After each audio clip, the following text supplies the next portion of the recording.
말씀입니다. 신약성경 332페이지 데살로니가전서 5장 12절에서 15절까지의 말씀입니다.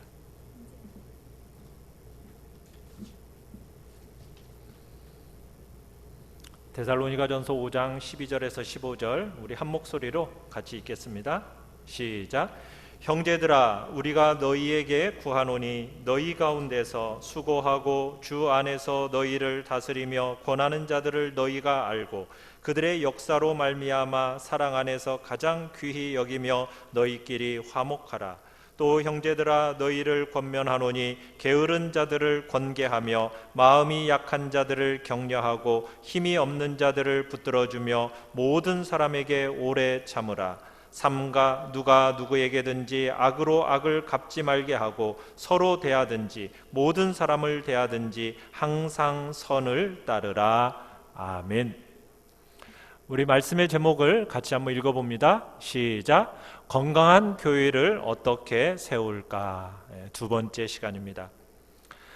지난 시간 건강한 교회를 만들어가는 일은 주님이 우리에게 허락하신 관계에 충실하게 사는 것이다 말씀드렸습니다. 그런데 참 우리의 삶 속에 죄가 들어오면서 가치의 왜곡이 일어나고 말았죠. 우리의 인생에 있어서 무엇이 가장 중요하고 가치 있는가, 이것에 대한 왜곡이 일어나게 되었다는 얘기입니다. 여러분의 인생에 있어서 무엇이 가장 제일 중요한 것입니까? 그것은 다름 아닌 관계이고 사랑입니다. 사람이에요, 사람. 그런데 우리가 사는 이 세상은 그렇게 가르치지를 않습니다. 이 세상은 우리가 이루게 될 업적, 성취, 일, 이것이 중요하다고 가르치거든요. 그런데요, 성취와 업적, 일이라는 것은 때가 되면 다 사라지는 것들입니다. 그러나 사람만큼은 영원을 위해 지어진 존재이기 때문에 여러분, 사람이 제일 귀한 거예요. 그런데 우리의 가치가 왜곡되었기 때문에 사람과의 관계를 바르게 하고 사람과의 관계에 수고하고 애쓰고 훈련하고 노력하는 것을 낭비라고 자꾸 생각을 해요. 그것은 바로 우리의 가치관이 왜곡되었기 때문입니다. 여러분, 그래서 사람들은 자꾸 뭔가를 성취하려고 하고 뭔가의 업적을 남기려고 하는 것에다가 인생을 걸려고 해요. 오늘날 우리가 사는 이 시대를 한번 보십시오. 얼마나 참 잘 사는 시대가 되었습니까? 여러분, 문명과 문화와 과학과 기술과 여러분 이런 것들이 발전되는 목적이 무엇입니까? 사람을 섬기는 것이 목적이에요. 그런데 오늘날 그렇게 발전되고 잘 사는데도 불구하고 관계는 어떻게 되어져 가는 것 같습니까? 사람과의 관계는 계속 깨어져 가고 있는 것입니다. 사람들은 점점 소유되어져 가고 있어요. 왜냐하면 가치관이 왜곡되었기 때문입니다. 우리의 신앙생활도 마찬가지입니다. 우리가 신앙생활하면서 정말 정신을 안 차리면은 우리에게 중요한 것, 그 중요한 것을 놓치게 돼요. 오히려 덜 중요한 것에 우리의 인생을 쏟아붓게 된다는 이야기입니다. 우리는 영원을 위해 부름받았습니다. 영원을 위한 부름이라는 것은 바로 사람을 향한 것이에요. 그게 바로 주님의 부르심이거든요. 그런데 우리는 자꾸 영원을 위해서 사는 것이 아니라 그냥 자꾸 현재에만 사는 그런 어리석은 일을 반복하고 있는 것이 오늘 우리 이 시대의 우리의 모습은 아닌지 돌이켜보는 거죠. 하나님께서 허락하신 관계, 우리에게 허락하신 관계를 충실하게 감당하는 것만이 건강하게 교회를 세워가는 일입니다. 지난 시간에는 지도자들이 성도들을 어떻게 대해야 하는가 이걸 보았습니다. 지도자, 직분자들, 여러분 그 직분자들을 하나님께서 세우셨을 때는 성도들을 섬기기 위해서 정말 지칠 정도로 많이 수고하도록 세워진 자들이 바로 지도자요 직분자들입니다. 지도자요 직분자들은 세상과는 다르게 무슨 군림한다거나 통치한다거나 독재한다거나 그런 게 아니에요.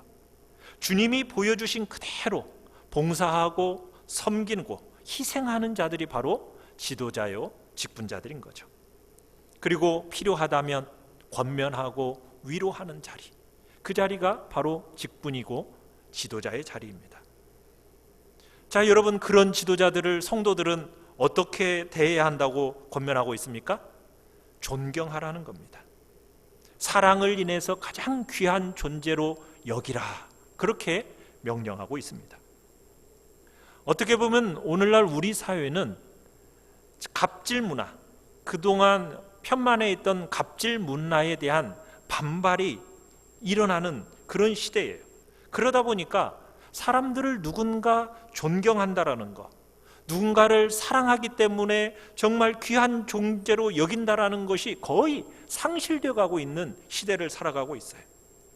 그러나 여러분이 누군가를 존경하는 것, 누군가를 사랑하기 때문에 귀하게 여기며 세상을 산다라는 것만큼 세상살이에 너무너무 복된 것은 없는 것입니다.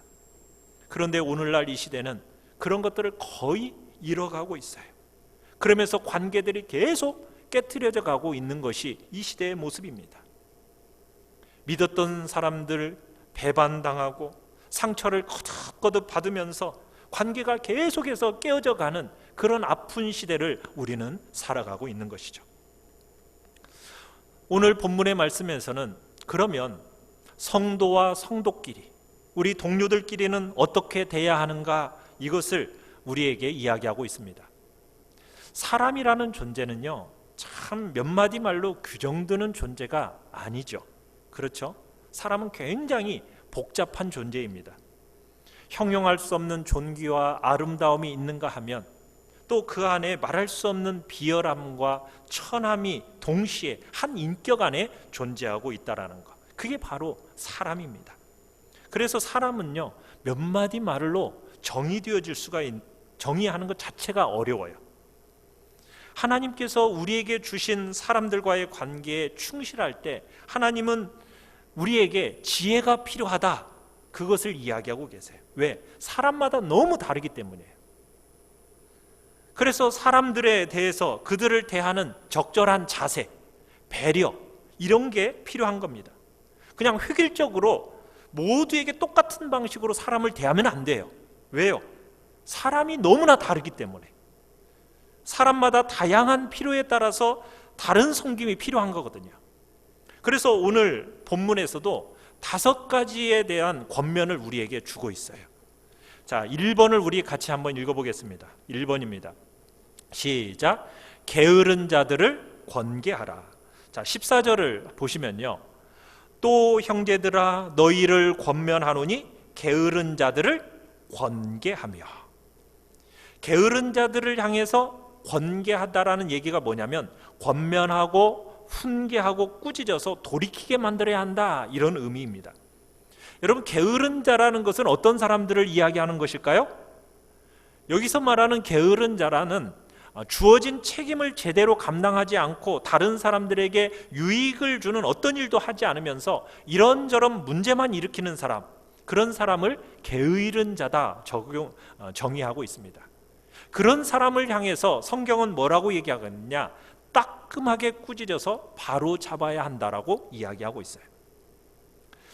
여러분이 교회 공동체, 조금 더 넓게는 일상에서 만나는 사람들을 우리는 그저 피상적으로 만나고 좋은 관계만 유지하려는 경향들이 있습니다.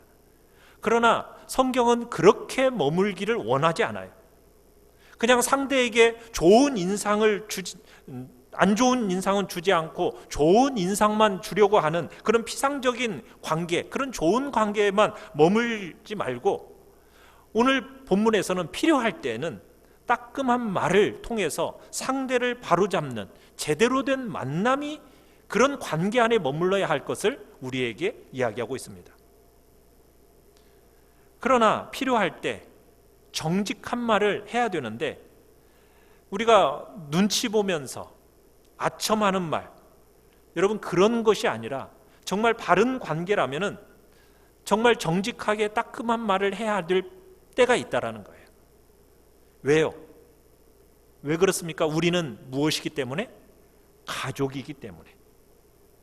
교회는 그저 피상적인 좋은 만남 안에만 머무르라는 공동체가 아니라는 거예요. 우리는 예수 그리스도 안에서 하나님을 아버지로 모신 형제요, 자매요, 피부치인 가족 공동체입니다. 가족 공동체인 우리들은 어떤 관계 속에서 사랑하기 때문에 우리는 때로 듣기 어려운 이야기도 할 수 있어야 된다는 거예요. 왜요? 사랑하니까. 비난하기 위해서 하는 게 아닙니다. 뭘 나쁘게 정죄하기 위해서 그런 이야기를 하라는 얘기가 아니에요. 사랑하기 때문에. 그런다고 해서 막 얘기하는 것이 아니라 조심해서 따뜻하게, 그러나 분명한 이야기를 해야 하는 순간이 있다라는 거죠. 왜요? 우리는 가족이기 때문에 서로를 책임 있게 만나야 한다는 이야기입니다.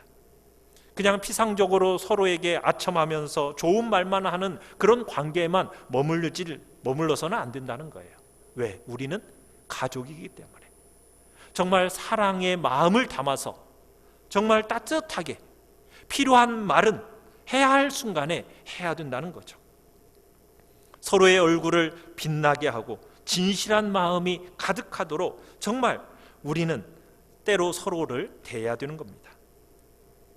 우리는 철이 철을 날카롭게 하는 것처럼 그 사람의 얼굴을 빛나도록 신실하고 참되게 빚어내고 받아내는 일, 우리가 해야 되는 거예요. 필요할 때 정말 바른 말을 하고 서로를 교정시켜주고 권면할 줄 알기를 지금 성경은 우리에게 이야기하고 있는 겁니다. 그런 공동체 빚어가시기를 간절히 바랍니다. 두 번째입니다. 2번 같이 한번 읽습니다. 시작. 약한 자들을 격려하라. 자, 계속 보시면은 성경은 그렇게 얘기하죠. 마음이 약한 자들을 격려하고. 우리 주변에는 천성적으로 마음이 정서가 부드러운 사람들이 있어요. 그러니까 모질지 못하고 거친 환경도 좀 쳐내지도 못하고 부드러워서 다치고 위축되는 사람, 그런 사람들이 있습니다. 일반적으로 자매들이 좀 형제들에 비해서 좀 민감하죠. 우리 남자 형제들이 느끼는 느낌보다도요, 여자 자매들이 느끼는 느낌이 훨씬 더 구체적이에요. 그래서 어떤 것들을 느끼고 상처받을 때 그 상처가 훨씬 오래 가는 것 같습니다. 형제들은 좀 상처를 받아도 그냥 금방 잊어버릴 때가 많아요. 그런데 자매들은 한 20년간은 생생하게 유지하는 그런 독특한 은사가 있는 것 같아요. 정말 달라요. 그래서 똑같은 아픔을 겪어도 형제들은 좀 시간만 지나면 쉽게 극복되는 반면에 자매들은 꽤 오랜 기간을 생생하게 남아서 정말 약하고 다치는 경향이 있다라는 겁니다.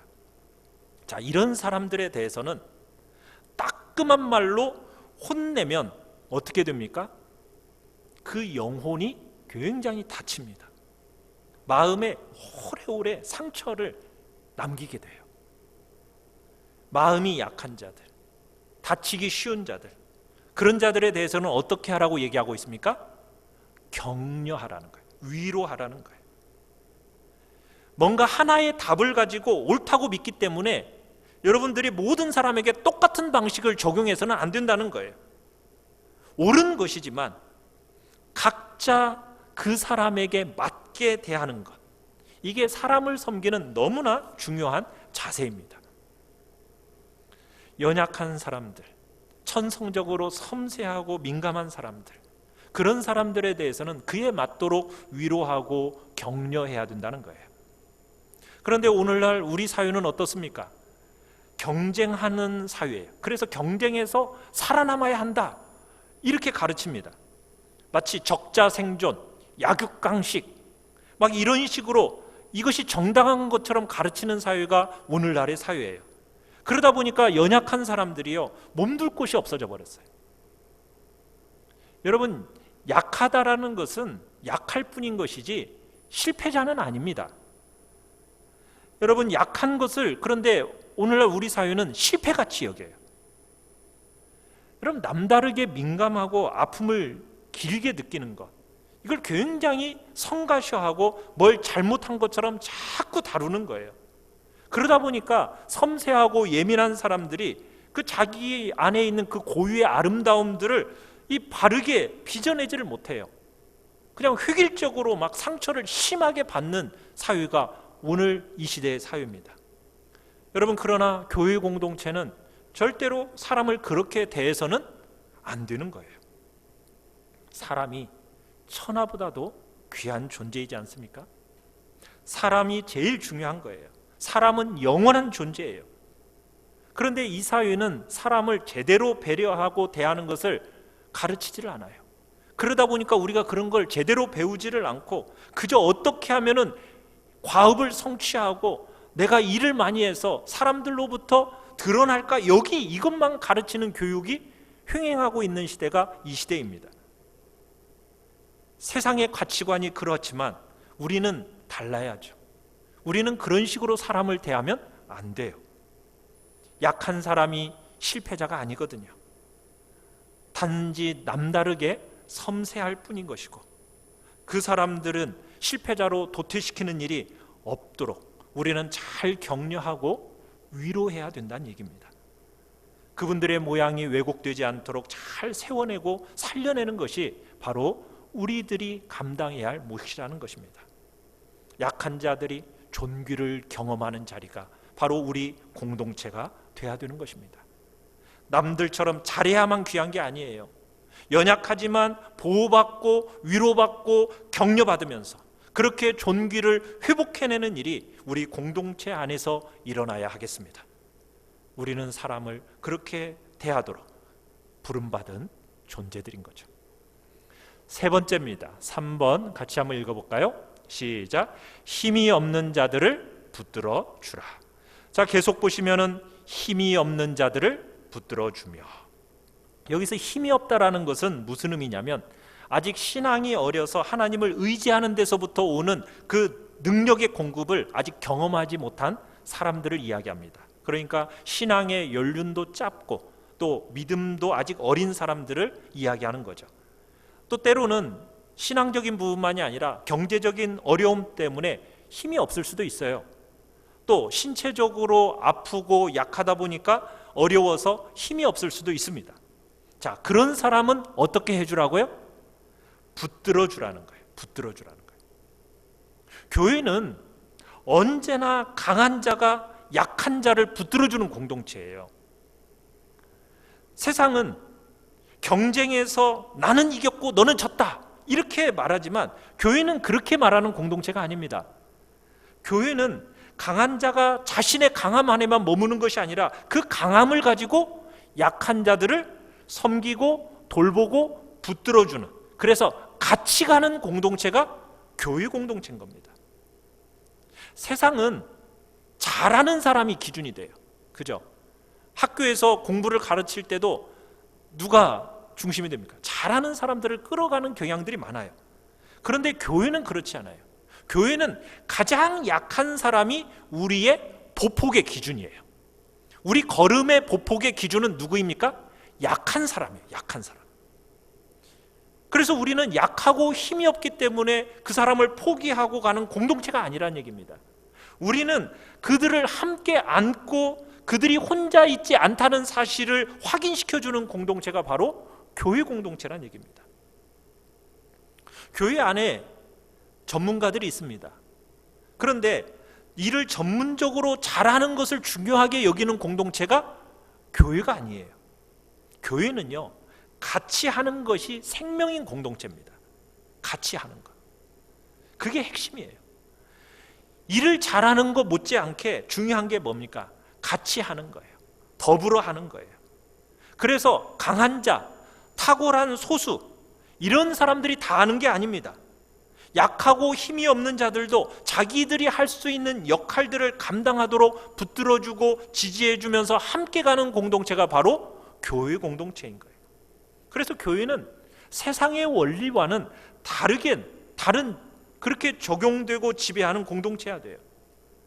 여러분들이 세상 사람들처럼 그냥 이 분야는 제가 전문가입니다, 그러니 저에게 믿고 맡기시면 됩니다. 여러분, 이런 식으로 말하는 게 아니에요. 교회는 그런 공동체가 아니거든요. 여러분이 전문가지만은 비전문가와 함께 그 일을 할 수 있어야 되는 거예요. 그래야 교회가 제대로 하는 겁니다. 하나님 주님이 우리에게 허락하신 그 관계 안에 충실하게 머무르는 것은 정말 수고가 따르는 일이에요. 그렇기 때문에 쉬운 주제가 아니죠. 그러나 이것이 너무너무 중요하다는 사실 기억하시길 바라요. 모든 좋은 것은 바로 관계의 충성스러움 안에 다 들어있는 것입니다. 세상은 남들이 어떻게 되든지 그냥 나 하나 잘 되면 되는 것이 가능하다고 가르쳐요. 그렇지만 교회는 그렇지 않아요. 그건 불가능한 거예요. 남들은 다 죽는데 나 혼자 잘 된다? 그건 불가능한 거예요. 왜요? 우리는 한 몸이기 때문에. 우리는 한 몸이기 때문에. 그래서 여러분의 슬픔이 저의 슬픔이 되는 것이고 여러분의 기쁨이 저의 기쁨이 되는 것입니다. 성경은 그렇게 얘기하는 거예요. 같이 가는 거예요. 더불어 가는 거예요. 강한 자들이 강함을 자랑하지 않고 강함으로 약한 자들을 붙들어서 같이 가게 사용하는 것이 바로 교회의 모양입니다. 자, 여러분이 사람들을 섬기고 대할 때 너무 중요한 한 원리가 있어요. 앞에 있는 세 가지도 중요하지만 모든 관계를 지배하는 핵심 중 하나가 바로 네 번째에 나옵니다. 자, 4번을 같이 한번 읽어보겠습니다. 시작. 모든 사람에게 오래 참으라. 계속 보시면은 14절 계속 보시면 끝에 그렇게 얘기하죠. 모든 사람에게 오래 참으라. 여러분, 사람을 대할 때 꼭 기억해야 되는 것이 바로 오래 참음이에요. 사람을 대하면서 오래 참지 않으면요, 사람을 바르게 섬기거나 사랑할 수가 없습니다. 오늘 우리가 살아가는 이 사회는 정말 성질이 급하고 화를 내는 것을 그렇게 크게 잘못된 일이 아닌 것처럼 다뤄요. 사람이 살다 보면 성낼 수도 있는 거고 화낼 수도 있는 거지 뭐. 그것이 마치 이런저런 일도 할 수 있는 것처럼 생각을 하면서 그렇게 쉽게 생각을 합니다.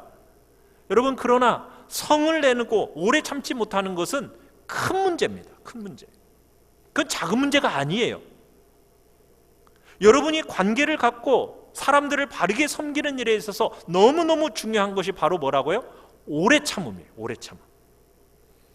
게으른 사람이든 약한 사람이든 힘이 없는 사람이든 누구에든지 그 사람들을 대할 때 가장 중요한 자세 중에 하나가 뭐라고요?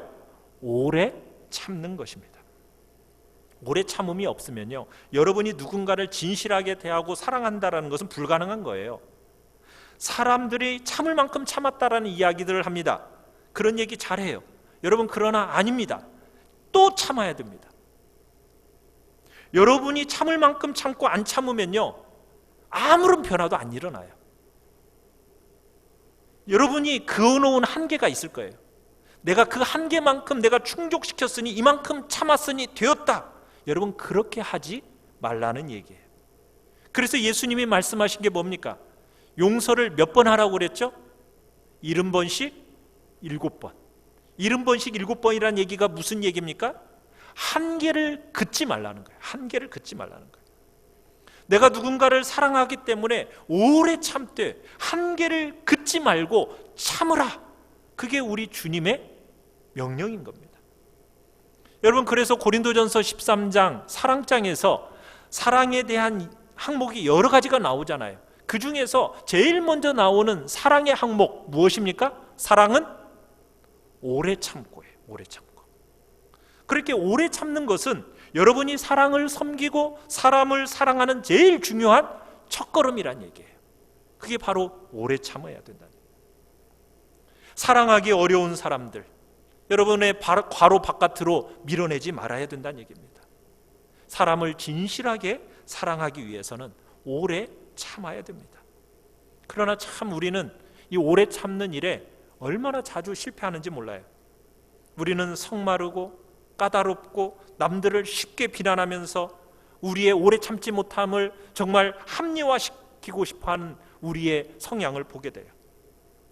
그렇지만 여러분들이 여러 번 넘어지고 실패해도 다시 그 방향으로, 오래 참는 방향으로, 포기하지 않는 방향으로, 사람들을 향해서 너는 안 된다 이렇게 말하지 않는 방향으로 우리는 가야 됩니다.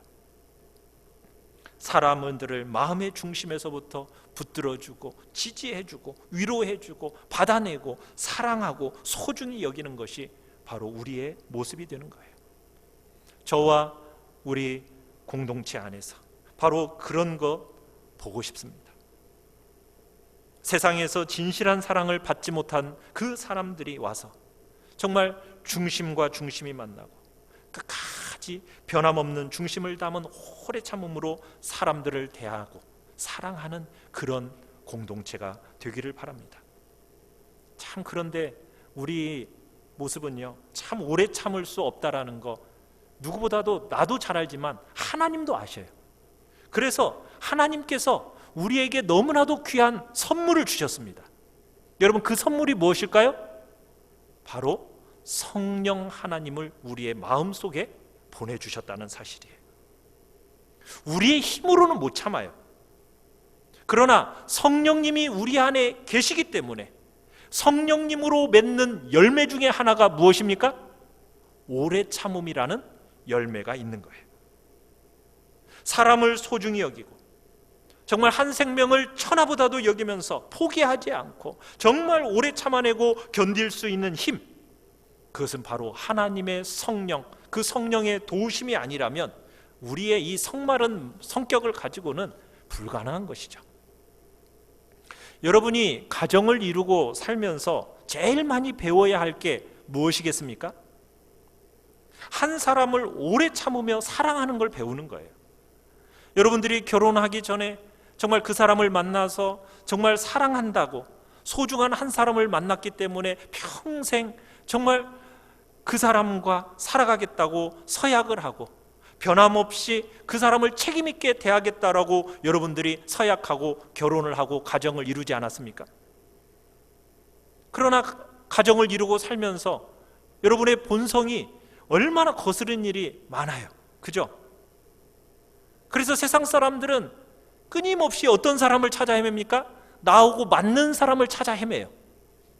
그러나 우리는 하나님이 주신 사람, 주님이 주신 사람을 받아서 힘을 다해 사랑하는 겁니다. 아내와 남편과 가족 안에서 그런 사랑을 깊이 배워가는 거예요. 그 사랑을 배워서 교회 공동체 안에 들어와서 또 여러분의 일터 안에서 그 만나는 사람들을 가족들처럼 진실하게 참아내는 겁니다. 누군가를 사랑하는 것을 배우는 출발점은 바로 가정인 거예요. 여러분이 가정 안에서 여러분 이거 못 배우면요, 여러분 누구에게서 배우겠습니까? 아내와 남편과 자식에게서 이런 거 못 배우면요, 누구에게서 그걸 배우겠어요? 오래 참으며 하는 사랑, 누가 우리에게 가르칠 수 있겠습니까? 그건 다름 아닌 가정 안에서부터 시작되는 거예요. 그런 면에서 여러분들이 가정 안에서 마음을 기울여서 서로의 관계에 충실하려고 애를 쓰십시오. 서로를 포기하지 않고 사랑하는 훈련들을 충분히 해내십시오. 그 가정 안에서의 만남의 그 충분한 훈련을 가지고 이제 교회 공동체에 와서 그 한 사람 한 사람들을 가족으로서 받아내는 거예요. 어떤 지체를 하나님이 보내주시더라도 참으며 받으며 붙들어내며 포기하지 않으며 위로하고 같이 가는 그런 복된 교회 공동체 빚어내는 것입니다. 여러분의 공동체, 여러분의 일터, 여러분의 만나는 사람들, 그 모든 사람들이 바로 그런 정말 사랑이 담긴 진실한 만남을 통해서 회복되고 치유되는 역사가 일어나야 하는 거 아니겠습니까? 마음에 있는 이야기를 할 수 있는 정말 그런 관계가 되어지길 바라요. 그러나 요즘 세상은 그렇지가 못해요. 그냥 피상적으로 만나고 피상적인 관계 속에서 그것이 지배하는 시대가 살다 보니까 정말 우리 안에 진짜 사랑이 오래 참는 섬김들이 사라져가고 있습니다. 그러나 우리 안에는 정말 진짜 사랑, 오래 참는 섬김들이 있어야 하겠습니다. 그러나 사람을 대하는 일에 너무나 좌절스럽게 느껴지는 순간이 자주 있어요.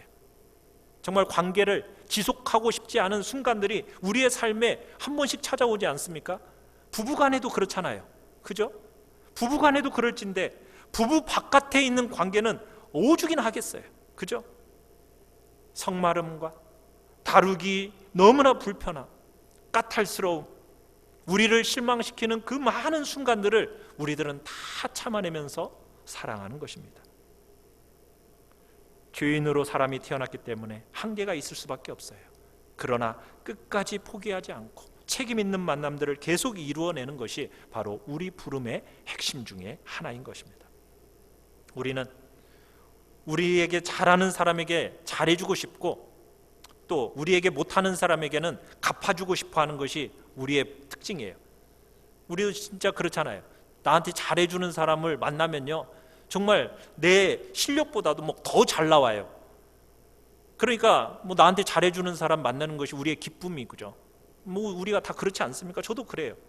그러나 여러분에게 해코지를 하는 사람, 정말 여러분을 힘겹게 하는 사람, 참으로 그런데요, 이런 사람들이 오히려요, 여러분의 여러분됨을 확장시킨다라는 것을 여러분은 아십니까? 좋은 사람들을 만나가지고는요, 내 모습이 확장되지가 않아요. 그러나 나를 해코지하고 나를 힘겹게 하는 사람을 만날 때 바로 내가 확장되고 내가 넓어지는 거예요. 그래서 여러분들이 섬길 때 꼭 유념해야 할 5번째예요. 우리 5번을 같이 한번 읽어보겠습니다. 시작. 악으로 악을 갚지 말고 선을 따르라. 자, 오늘 본문 15절 같이 한번 읽어보겠습니다. 15절입니다. 시작. 삼가 누가 누구에게든지 악으로 악을 갚지 말게 하고 서로 대하든지 모든 사람을 대하든지 항상 선을 따르라.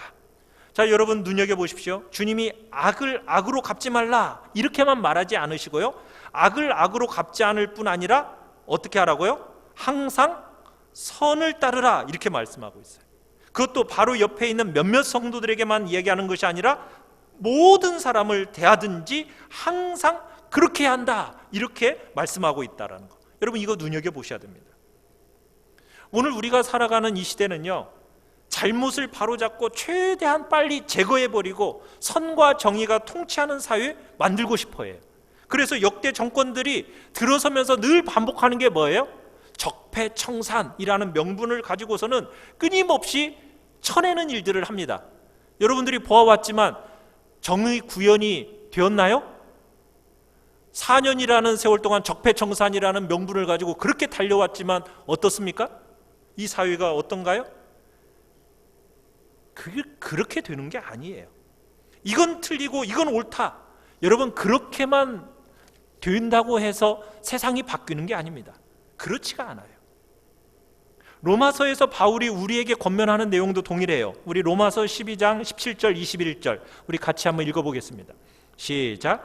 아무에게도 악을 악으로 갚지 말고 모든 사람 앞에서 선한 일을 도모하라. 악에게 지지 말고 선으로 악을 이기라. 악을 악으로 갚지 말고 선으로 악을 이기라.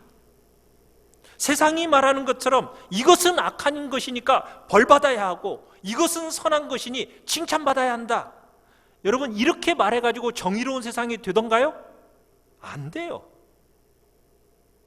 여러분이 상대가 우리에게 하고 있는 악을 악으로 되갚지 않는 것은 말할 것도 없고 오히려 그것을 선으로 이겨내라는 거예요. 선으로 갚아주라는 거예요. 그렇게 시작할 때 비로소 세상의 빛과 소금이 된다라는 거예요. 그저 세상이 기대하는 것처럼 이건 틀린 것이고 이건 옳은 거야, 그것만 잘해도 돼, 여러분 이렇게 생각하면요 안 됩니다. 그것 가지고는 안 돼요. 사람은 죄인들이기 때문에 그런 거 가지고 안 돼요. 악을 당할 때 악으로 갚아주고 싶어하는 본성, 이 본성을 가진 우리가 성령의 도우심 때문에 악을 당하였는데도 선으로 악을 이겨내기 시작할 때 비로소 세상이 바르고 따뜻한 정의가 구현되는 것입니다. 우리 의로우시고 공의로우신 우리 주 예수 그리스도께서 우리의 죄짐을 지시고 돌아가심으로 우리를 의롭다 여겨주셨어요. 그죠? 우리의 문제는요, 그런 방법이 아니면 해소가 되지 않는 거예요. 이건 틀린 거고 이건 맞는 거야, 이것만 잘해도 정의가 구현되냐? 안 돼요. 우리가 죄인됨으로 말미암아 끝없이 우리는 정의를 외치지만 정의를 구현할 수 있는 존재가 아니에요. 그런데 우리의 죄짐을 대신 지시고 돌아가심으로 우리가 의로워지는 새로운 원리, 여러분 이것을 우리에게 보여주셨잖아요.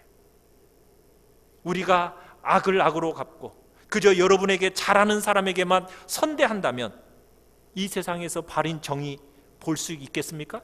불가능하죠. 그래서 산상수훈에서 얘기했다는 게 뭡니까? 오른뺨을 맞으면 왼뺨을 돌려대라는 거예요. 오리를 억지로 가게 한다면 오리만 가도 아무도 비난하지 않는데 그냥 심리를 기꺼이 가라는 거예요. 악을 행하는 상대를 마음을 다해서 축복을 해주라는 거예요. 선으로 악을 갚아주라는 거예요. 그럴 때 비로소 하나님이 기대하시는 관계의 부요함이 형성되어지고 그 부요를 경험하기 시작한다는 것입니다. 바로 이 일이 세상에서 제일 귀한 일인 겁니다. 사랑하는 성도 여러분, 사람과의 관계의 에너지를 안 쏟고 그냥 다른 일을 하고 싶어 하는 것이 오늘 현대인의 모습이에요. 그런데 우리는 사람과의 관계가 제일 보배입니다. 제일 귀하고 영원한 존재가 사람입니다. 그렇기 때문에 여러분이 사람과의 관계를 그저 피상적인 관계 속에서 평화를 두는데 여러분 목표를 삼는 게 아니라 정말 진실하고 참되고 세월이 갈수록 가까워지고 온전해지고 서로를 닮아내는 그런 바른 관계 안으로 들어가시길 바라요. 그것이 시간을 낭비하는 게 아닙니다. 에너지를 소모하는 게 아닙니다. 그것이 여러분이 써야 할 바른 곳, 바른 시간이고 에너지를 쓰는 것입니다. 우리가 우리를 만나는 사람들을 이렇게 바르게 섬기고 오래 참으십시다. 상대가 어떻게 우리를 대하더라도 선으로 상대를 축복하고 바르게 사랑하고 붙들어주고 격려하는 자리에 우리 모두가 있기를 바랍니다. 그럴 때 여러분을 만나는 사람들이 주의 은택의 그 귀함을 알고 선으로 악을 이겨내는 건강한 흐름이 우리 교회 공동체 안에 그리고 우리 한국교회 구석구석에 정말 흘러가는 복된 은혜가 우리 모두에게 있기를 간절히 축원합니다. 우리 시간 같이 찬양합시다.